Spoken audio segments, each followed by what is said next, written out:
This is big Reddit sleep for you.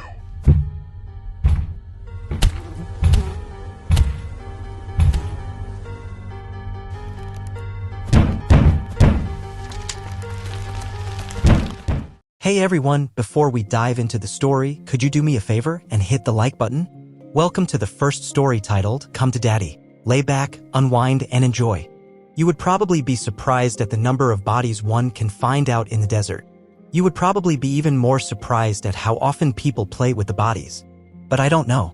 Since most of us are tweakers or disadvantaged youth doomed to repeat the mistakes of our alcoholic mothers and abusive fathers, maybe you wouldn't be surprised at all.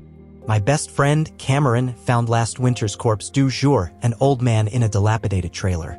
A white beard matted with corpse juice hung past his bony knees, so Cameron bought him a Santa hat from the Dollar Tree and christened him Satan Claus.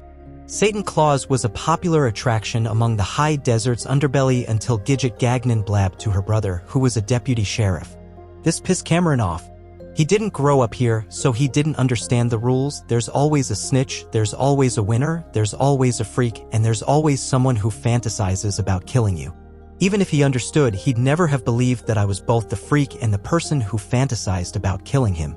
I'd known Cameron since we were teenage patients at a county psychiatric facility. It was the first time in our lives either of us ever had security or structure. I miss it, honestly. We moved in together the second we could. For the record, we weren't lovers. We never even experimented. I couldn't separate sex from trauma and didn't particularly want to try, so I was voluntarily celibate. This enchanted Cameron because he has a Madonna/whore complex the size of Babylon. I was his pure, unsullied princess. This is why he paid half my bills, supported me emotionally, and asked nothing in return. That's not to say he didn't have sex. Cameron was a bona fide man whore. That's the only reason he went to raves and parties. The girls. We were at just such a party the night I met Daddy. The party was in a bashed-up warehouse that smelled like roadkill and alcohol. Cameron stayed glued to my side for a while, I guess to make sure no one else swooped in to fuck his Madonna off her pedestal. But it didn't last. It never does. A girl I recognized vaguely, waist-length black hair and makeup you could scrape off with a putty knife, was eyeing him ostentatiously. I thought it was disrespectful to the untrained eye. Cameron and I were a couple after all. Now Cameron was drunk by this point. He gets handsy when he's drunk, even with me. So I cuddled up and wrapped myself around him. He was enjoying it. Cuddling doesn't break the Madonna pedestal. It just makes him feel special. But I messed up. We were sitting in the corner, starting to play around. He was looking at me in a way no one else ever does, bright and warm and hopeful, like I'm the most important person in the world. I could feel myself teetering on the edge of the pedestal. Then he leaned in to kiss me. I panicked. Before I knew it, I was running. I pretended I was flying, that I'd dash outside and leap into the air, taking flight among the mad whirl of constellations. I could almost see it, the warehouse shrinking as I gained altitude, the night wind cooling the sick heat inside me. For a mad moment felt the feathers sprouting from my skin, itchy and hard and growing fast. I made it outside and halted. No feathers, no flight, no night wind scraping the brokenness away. By the time Cameron found me, the night's chill had settled into my bones and I was shivering. Only when he tapped my shoulder did I realize I'd been crying. I wiped my eyes hastily and turned. The black-haired girl lingered several feet away. She had a small smile, halfway between anxious and satisfied. "Hey," Cameron slurred slightly. "Demetria and I are leaving. Will you get home okay?" "Her name's not Demetria," I said in as bored a tone as I could muster.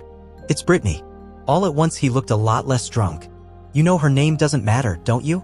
We stared at one another for what felt a terribly long time. He was waiting for something, and I knew it. But I couldn't give it. Even if I could, I'd stop matching the second he got it. "Don't keep her waiting, Cameron." His face somehow drew upward, then fell into a flat smile. He gave me a half-assed wave and left with Demetria. I counted to 1,000, then went back inside. A humid rush of sweat, piss, and beer burps crashed over me like a wave. The crowd writhed and squirmed like maggots. Music blared. Bargain bin lights spun over everything. It all seemed so pointless. Nothing would be accomplished here tonight. Nothing would ever be accomplished here on any night. I looked down at the floor. Amid the chewing gum, spilled drinks, gouges, and stains, I saw 3 words written in black Sharpie. "Come to Daddy." An arrow underneath pointed east. I looked up at the pointless party and I thought of Cameron, of the way he looked at me. He'd be giving that look to Demetria just now. I followed the arrow. Halfway across the warehouse was another message and another arrow. Keep coming. I followed it to the back wall to another Sharpie message. Hurry, Daddy's waiting for you. This arrow was absurdly long and pointed to a bland door I wouldn't have noticed otherwise. I opened the door. Cold, foul air swept over me. I gulped a deep breath. It was preferable to the sweat-heavy humidity behind me. Before me was a set of rickety metal stairs. I descended and found myself rewarded with another message. Daddy's coming through the back. I turned into a low concrete corridor lit by flickering fluorescent lights. Something came into view at the other end, bony, huddled, and terribly small. A body. Its head lay tilted against the wall, open jaw yawing up at the ceiling. Overhead, painted in streaky letters, was a single word. Daddy.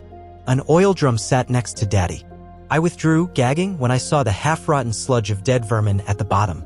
A nightstand sat on his other side, bearing a plastic container filled with Hershey Kisses. A hand-lettered sign read, "Give Daddy a kiss." This crazy bullshit was enough to salvage the night. Smirking slightly, I unwrapped a kiss and popped it into Daddy's gaping mouth. A second later, he shuddered and began to chew. His head lolled weakly. With a heavy grunt, he flopped forward so that his eye sockets were trained on me. Something glinted within, dark and iridescent like dirty oil. He swallowed the kiss and spoke. "What do you want from me?" Terror and mirth whirled together in a mad tornado. "What?" He lurched forward, desiccated body hitting the concrete with a clatter. "I can give you one thing. Any one thing. What shall it be?" I thought about it. I really did. If wish-granting, Hershey-loving corpses exist, might as well take advantage of the wish. Except I didn't know what to wish for. I didn't want to be normal. People like Demetria are normal. I didn't want another life. Why bother when I barely want to live? I couldn't have Cameron. He'd have to turn into something he's not before that would ever be a possibility. I didn't want money. I didn't want a house. I didn't want a better job. All of these are changes. At some point, every change causes pain. I've had enough pain for a lifetime. I don't know, I said. Daddy's dark eyes flared. That does complicate things. He smiled, papery skin cracked and split like porcelain varnish. But it makes them interesting. Give me a rat. He pointed to the vermin barrel. I need protein. It didn't occur to me to resist. This was the first time in memory that I actually felt alive. I snatched a mushy tail from the morass. Only half a rat emerged, melting into translucent rot before my eyes. I tossed it at Daddy, who lunged like a spaniel and caught it in his mouth. He swallowed it whole, then said, "I can tell you the deepest desire of your heart and give it to you." Why? Because I can. This was the only justification I recognized, the only one I believed, the only one that made sense. Then do it. Not that simple.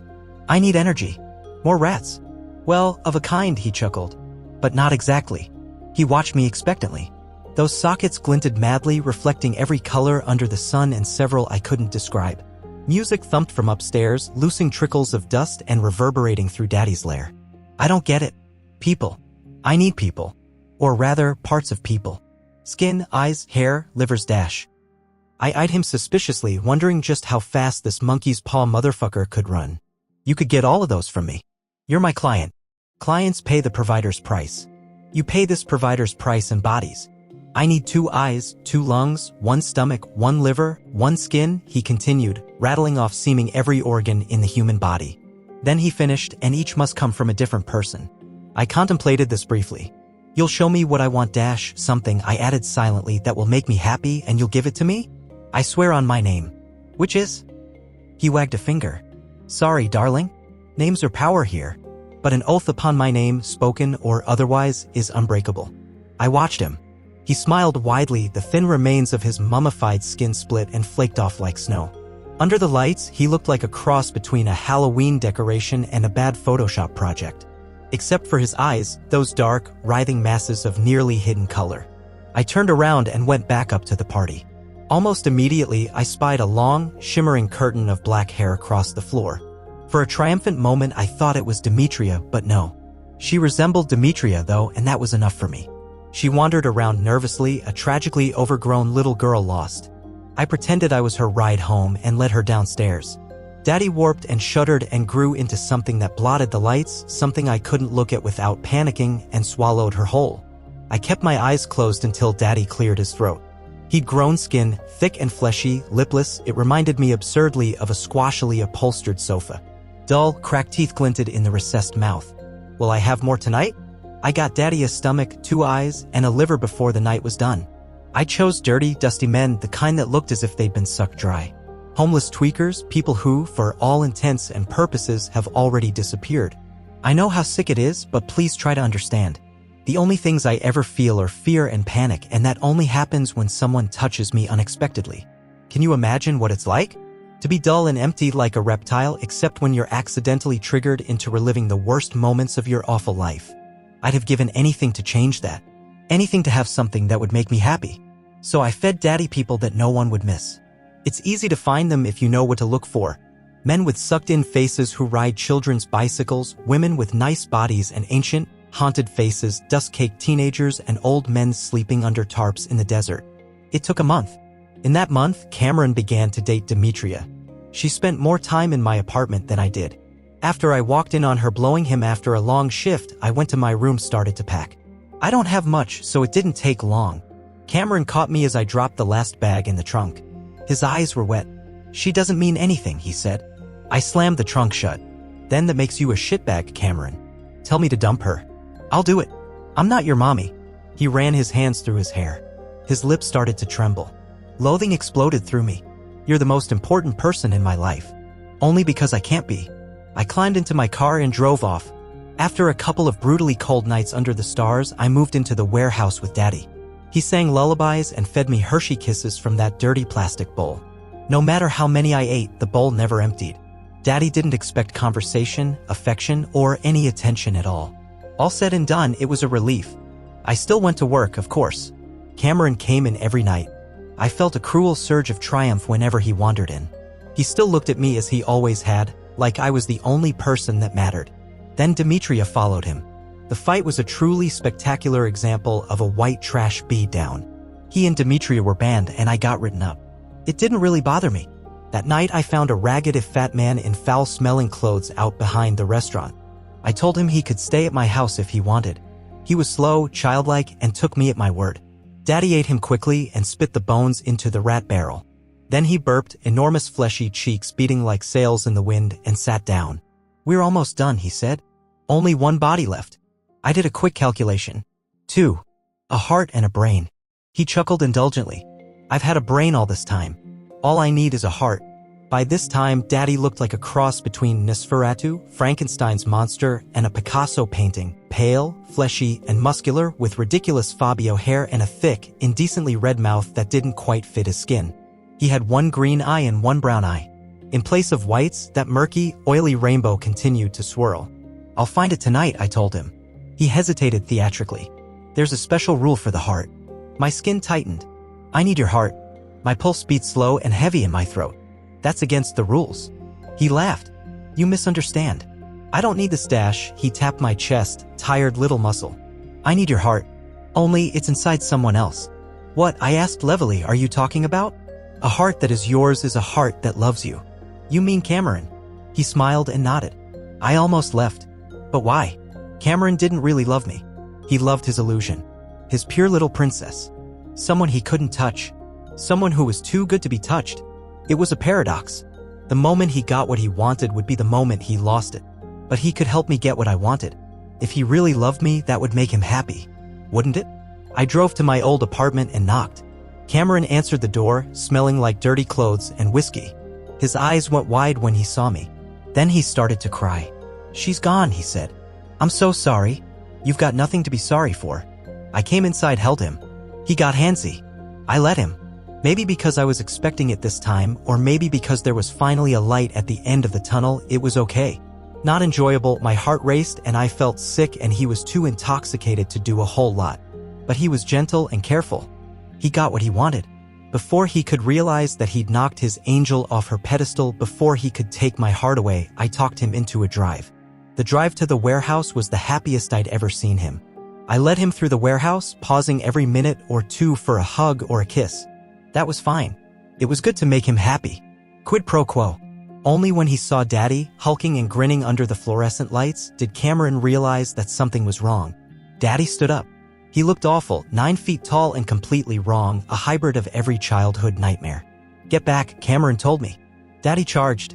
Cameron shoved me toward the stairs. I felt his hand on my back, felt his pulse beating through his wrist for a fraction of a second. Then Daddy grew, blotting the lights, bones creaking and cracking as he exploded into something I couldn't comprehend. And then, like all the others before him, Cameron was gone. My heart began to pound, from grief or excitement, I couldn't tell. "We're done," I said. "So where is it?" "Where's what?" Daddy stretched luxuriously. "What I want." I could feel my blood pressure rising. "The thing I want? You mean the deepest desire of your heart?" "Yes." He grinned and dropped to his haunches, posing like a runner about to take off. "Here it is." He took a deep breath. The stillness was excruciating, poised overhead like a crushing weight. Then Daddy opened his mouth and threw up. Bloody and foul, full of shattered bones and flesh, it flooded toward me like a tide. And floating within it, a pale crown jewel, was Cameron's head. Daddy gurked up a final outpouring of viscera and settled back. There it is. My skin prickled and stung. I thought of feathers, small and hard and piercing the skin as they forced their way up. I turned and ran. I did not fly through the air, but I flew across the sand. Stars lit my way, a million eyes glazing the desert in silvery darkness. Sometime around dawn, just as gold and red bloomed across the horizon, I tripped and fell. I remember watching the sunrise. Then everything went dark. Cameron found me. When we got home, he helped me into the shower. I sat blankly as dust and dried blood scurled down the drain. After 20 minutes, he helped me out and put me to bed. I fell asleep quickly. I woke around mid-afternoon. Sun streamed through the window. Cameron slept beside me. His shirt was hiked up halfway over his back, revealing what looked like a tattoo. I lifted his shirt, half expecting to see Demetria's embellished name, and froze. Not a name. Not even a tattoo. Just 7 words written in black Sharpie. Give Daddy a little more credit, honey. This concludes the first story. Hey, this is the second story, titled, After 2 Years I Finally Read My Dad's Suicide Note. I really should have read it sooner. I took a deep breath to stop the slight shaking in my hand, whispering my affirmation on the exhale, "I'm ready for this, I'm ready," before sliding the blue-lined notebook paper out from its envelope. It was finally ready to read my dad's suicide note. It took me almost 2 years to get to this point of acceptance and readiness. 2 years ago, I was known as a bright, energetic girl who was ready to take on the world. Having just finished high school as the class valedictorian, I was following in my father's footsteps and received a full-ride scholarship to his alma mater, where I would also compete nationally on the women's track team. All of this was possible thanks to the support of my favorite person in the world, my dad. Growing up, as far back as I can possibly remember, it was just me and Dad. He had told me that my mother had given in to her drug addictions and walked out when I was still an infant. He always told me I looked just like her, which I can verify by the pictures he showed me. That being said, he never was able to find her. Nobody knows if she is even alive. My dad didn't hesitate to be the perfect dad, regardless of losing my mother. "You and I, we're a team," he always told me. "Together, there's nothing that we can't handle." And that was true. Every day, he'd take me to school and head straight to work, just to come home and shuttle me to all of my extracurriculars and still make time to help me do my homework and studying. Okay, so sometimes he forced me to do my homework, but it always got done before bed. Dad was genuinely my best friend. Our bond was something most other girls just couldn't understand, as they constantly fought and argued with their fathers. Not me though, we were a team. There was nothing that we couldn't handle. That is until there was no we anymore. That weekend, we spent all Saturday moving my things into my new college dorm. I remember that day like it was yesterday. We talked and laughed all day as we unpacked and set up furniture together. We could only avoid the inevitable for so long though, as night fell and Dad still had a 3-hour drive home. Finally, we both broke into tears as we said our goodbyes. "Remember, we're a team," he told me, choking back his tears. "Together, there's nothing we can't handle," I finished for him. And with that, he climbed into his pickup and drove off. I cried myself to sleep, thinking about how I had never gone more than a day without seeing my dad, and now I was supposed to live on my own. I woke up early the next day, still wearing my jeans from moving day. Realizing that I hadn't stayed up to get the text from my dad ensuring he made it home safely, I picked up my phone to check for his text, but naturally, the battery was dead. I connected the charger and got the coffee pot started while I waited for my phone to charge. By the time I got back to my bedroom, the phone had enough juice to turn on. I put in my passcode and went straight to the messaging app, but there was no message from Dad. I immediately had a bad feeling about that. It seemed so unlike him to not send the message when he got home. My mind started jumping to all of the what ifs. What if he had been in an accident? What if he was in the hospital, or worse? I called, hoping he would pick up the phone and calm my anxiety, but the call went straight to his cheery but sarcastic voicemail he hadn't changed in years. "This is Darren, sorry I missed your call. Leave me a message and I'll probably call you back, but no guarantees. Hey Dad, this is Aaron. Sorry, I fell asleep, just wanted to know you got home okay. Call me, love you." I'm sure he just fell asleep and hasn't got up yet, I told myself out loud. I continued to try and reassure myself that nothing was wrong, but it didn't help. I just couldn't quash that feeling that something was wrong. An hour had passed, then 2, then 3. I must have called at least a dozen times, but every call had the same result. Straight to voicemail. By the time it was noon, I knew something had to be wrong, very wrong. If my dad slept until 7:30 a.m., that was sleeping in for him even on a Sunday. I did the next thing I could think of and called my Uncle Dan, who lives only 25 minutes away.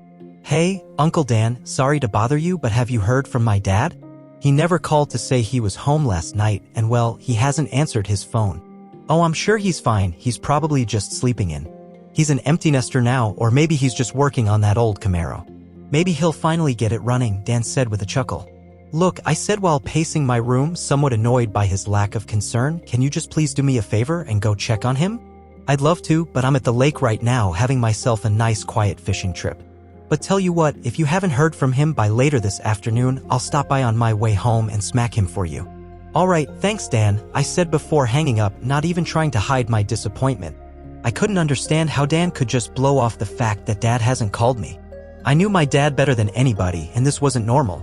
I called the highway patrol next and asked them if there had been any accidents involving a 2006 Chevy Silverado. Thankfully, there had been none. After that, I called the local police for my dad's city, asking them to file a missing persons report or to do a wellness check. They blew me off the same way Uncle Dan did, telling me that he's an adult and has no obligation to check in with his teenage daughter, and recommended that I wait a couple of days. By 2 p.m., still, with no phone call and nobody that would take me seriously, I grabbed the keys to my dainty maroon sedan and started driving. I drove fast, I couldn't help it, but I made it home in just 2.5 hours, cutting 30 minutes off the usual 3-hour drive. I felt my heart speed up and hit a little harder as I pulled into my neighborhood, anxious to get some answers. As the garage door opened, I could see the Chevy Silverado in the garage next to the rusty old Camaro with parts and tools scattered about. Feeling a little relieved, I took a deep breath in and let my chest push the air back out. "Dad?" I called out as I walked through the door. His keys, wallet, and cell phone all lay in place on the old, beat-up, brown shelf next to the door. "Dad, are you home?" There was still no answer as I peeked out into the backyard. It seemed as though the home I'd known my whole life had never been so quiet. It was usually filled with the sounds of conversations, laughter, music, or the sound of sports playing in the living room. Tonight, however, the silence of the house was so muted that each stair creak sounded like the house was moaning in pain, as if it was being forced to tell a dark secret. "Dad?" I called out, a little softer this time, scared to disturb the leering silence. I gave his bedroom door a soft knock, then twisted the doorknob and pushed lightly, encouraging it to slowly open with a drawn-out, squealing creak. That's where I found him. The first thing I noticed was the blood. The headboard of his bed had a deep red, almost black in the middle, spatter of blood. It looked as if someone had filled a large water balloon with blood and launched it at the headboard. The splatters of blood projected upwards from the headboard, leaving long streaks of blood up the wall and even onto the ceiling. Laying on the bed was my father, thankfully slumped in a way that I could not see his head and face. Next to him, I could see the deep brown wood stock of his 12-gauge shotgun. This is an image I can't get out of my mind. The harder I try to not think about it, the more I think about it. It haunts me every day and every night. I frequently have nightmares where I watch a dark figure place a shotgun to my dad's head and pull the trigger, sending blood and brain matter flying throughout the room. I always try to stop it from happening, but I'm unable to move. That evening, I experienced what shock truly is. It's as if the part of my mind that controls how rational people should act simply broke. I know I called 911, I know I told them someone was dead, but I barely remember anything else from the ensuing events until the funeral and the time the detective told me that my father's death had been ruled a suicide. Detective Tilly was her name. I always kept her card in my nightstand. She handed me a Ziploc bag. Inside was an off-white envelope that was once sealed but had carefully been opened. On the outside, written in black ink, my name was written. "It's addressed to you," Detective Tilly said. "We had to process it for evidence, but the case is closed and this belongs to you." The next thing she handed me was her card with a soft touch on my shoulder and a promise that I could call anytime under any circumstance. Over the following 18 months, my life can only be described as an absolute mess. I was hospitalized twice. Not for physical injuries, but psychiatric ones. I would simply forget to eat and ended up severely underweight. Another time, I was apparently found by police walking down the highway at night, barefoot, wearing only shorts and a t-shirt. I don't remember that, but needless to say, I did not end up following through with college. When I wasn't an inpatient, I stayed with my Uncle Dan and Aunt Molly, who kindly took me in and handled basically all of the affairs. Over the past 6 months, thanks to the help of Uncle Dan, Aunt Molly, my psychiatrist, and my therapist, I've made progress enough to finally start feeling like a normal person again. I'd been weaned to low dosages of the pills that help me sleep, and my therapist and I had decided that I was finally in a place where I could and should read the suicide letter addressed to me. Aaron, I want you to know that I'm sorry and that none of this is your fault. Ever since your mother's death, the only thing that brought me happiness was being your dad. Now that you are off on your own, I don't feel as if I have any reason to live. I love you. Dad, asterisk. I paused, staring at the words, letting them sink in. My fist slammed on the desk before I even realized I was angry, knocking my pen holder over. I grabbed the pen holder and threw it across the room. I heard it crack on the wall, followed by pens and pencils landing in every which direction. What the fuck? I said out loud as my sight blurred slightly from the accumulating tears. This letter was supposed to provide me with closure, not more questions. What did he mean by my mother's death? My father had always told me that she left and he didn't know what happened to her after that. And why is it that he couldn't continue to be my dad after I left college?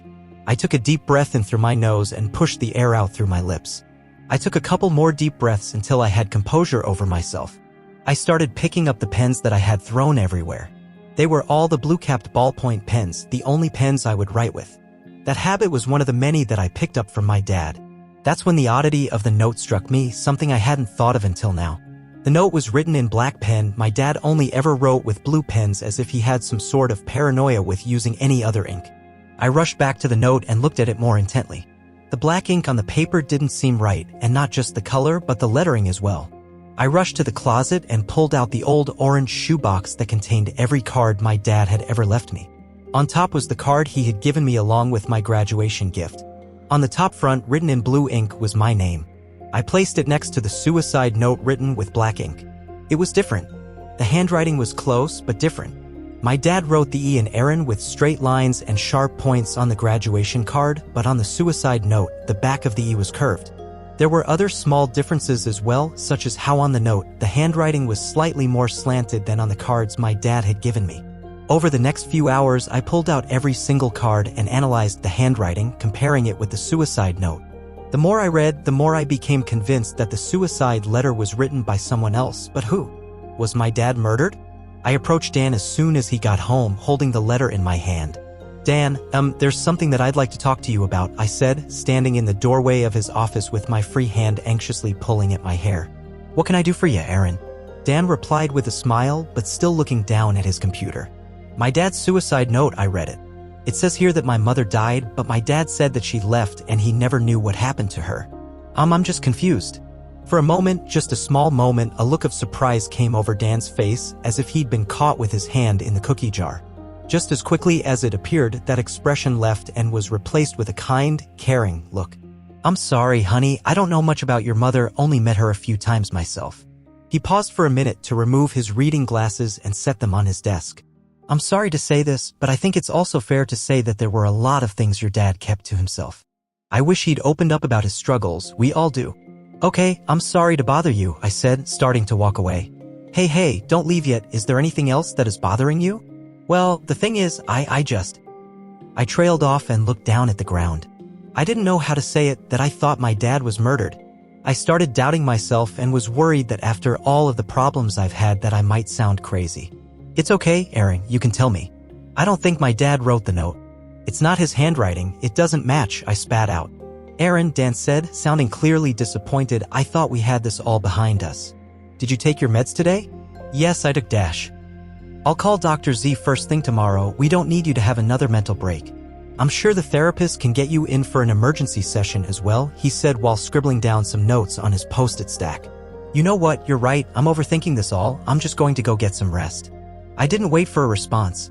I turned and hurried into my room, closing and locking the door behind me. Deep breaths, I thought to myself, deep breaths. I took a few moments to compose myself before sitting down on my chair. I unclenched my hand, letting the old post-it note that I had swiped off Dan's desk fall onto mine. The note said, "Pick up prescription for Aaron." The E was written with a curved back line. I placed it next to the alleged suicide note.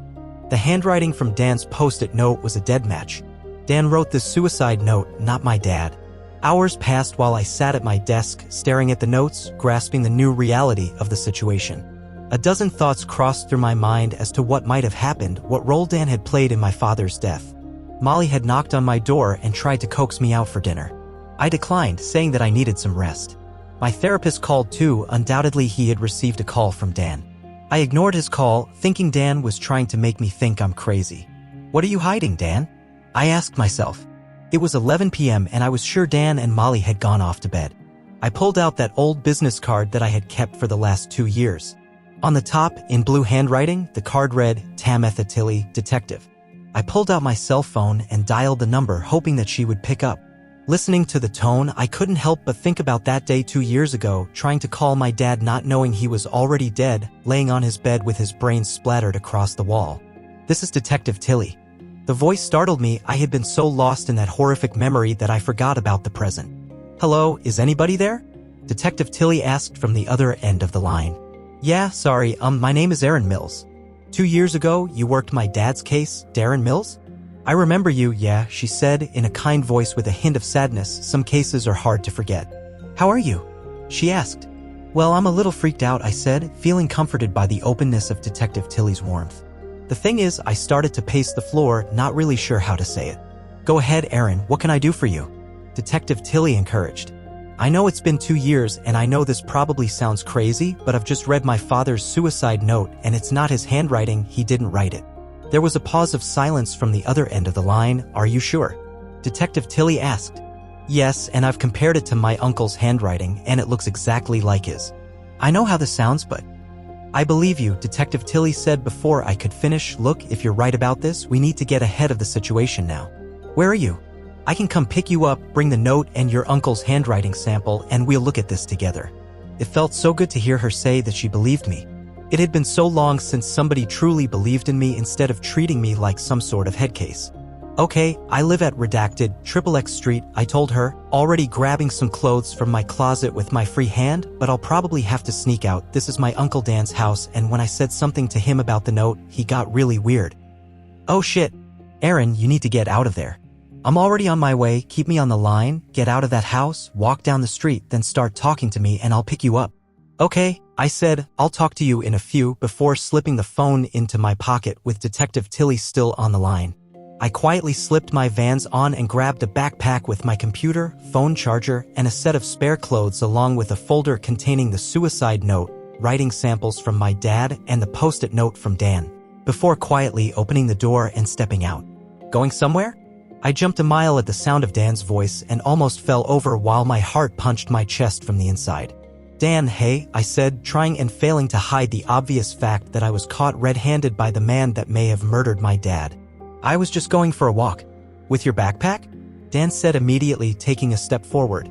I took a step backward at the same time, "Yeah, just in case I get hot and need to take my jacket off." Dan took another step forward and I took another step backward to keep out of arm's reach. "Look, we just want to keep you safe. You've made so much progress, we don't need another regression. Why don't you hand over the note so we can get past this?" His suggestion sounded more like a demand, and it occurred to me that he had probably been listening to my conversation with Tilly. He took another step forward and I took another step backward. "No," I said, "it's mine and it belongs to me. You know, you should remember who took you in and put up with all your psychotic breaks before you go making crazy accusations about the people who care for you." His usually cheerful voice now sounded dangerous and sharp, and he took another step forward. I realized that I was all but cornered. He stood between me and the door. "Give it to me now," he demanded, no longer able to maintain the Mr. Nice Guy facade. He lunged at me. I turned to run, but his hand caught my backpack, ripping me backward. I landed hard on the floor, smacking my head on my chair on the way down. "Get off me." I shouted and started kicking my feet at him. He ripped the backpack away, but I held onto it with both hands on the straps. He pulled again, even harder, and the seam in the strap started to rip. I remembered what my dad had taught me: if I were ever to be attacked by an evil man, to kick him in the groin. I summoned all of my strength and kicked as hard as I possibly could, placing my lower shin right between Dan's legs. He let go of the backpack and fell to his knees while I fell backward toward the window. "You stupid bitch," Dan yelled as he started to stand up. I was already pushing the screen out of the window, and just as he rose back to his feet, I jumped out of the window, landing in the bushes 4 feet below.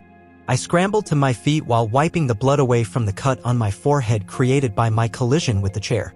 I heard a thud behind me and turned to see that Dan had already made it through the window. All I could do now was run. I made it about 10 feet away before something hard hit my head. My vision flashed, and the next thing I knew, I was on the ground with Dan standing over me, a large rock in his hand. "Drop the rock or I'll shoot." I looked up to see Detective Tilly standing 20 feet away, her pistol drawn and pointed right at Uncle Dan. "Look, this is just a big misunderstanding," Dan said desperately while dropping the rock. "Put your hands on your head and get on your knees," Tilly demanded as she walked forward, pistol still drawn. Dan dropped to his knees while I began to crawl away. "Now lay down on your stomach," Tilly demanded as she carefully navigated behind him. "She's having a psychological break. She needs help," Dan pleaded, but Tilly ignored him. Instead, she grabbed his head and slammed him into the ground, face first, and proceeded to put him in handcuffs while multiple other police cars arrived. A lot happened in the next few weeks. I spent a couple of days in the hospital being treated for a serious concussion. Detective Tilly stopped in multiple times to check in on me and keep me updated. The following day, she had the case reopened to be investigated as a homicide, with the suicide note being a key piece of evidence.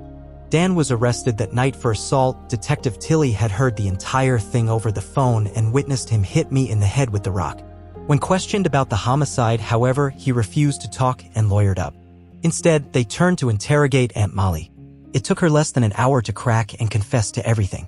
As it turns out, it wasn't just my mom who was into drugs. They all were. Aunt Molly, Uncle Dan, even my dad. One night when I was just an infant, things got out of hand while they were using and my mother overdosed.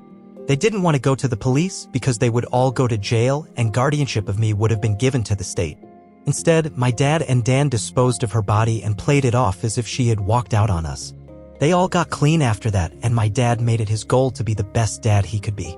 The night my dad died, my dad admitted to Dan that he couldn't hold on to the secret anymore. Now that I was an adult, he planned to confess to the authorities what had happened 18 years ago.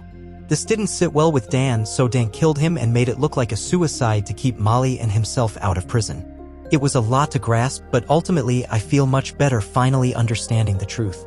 I've forgiven my dad and can finally move on with my life and continue to college. I know that even though he's gone, Dad will always be with me. After all, we're a team, and together there's nothing that we can't handle.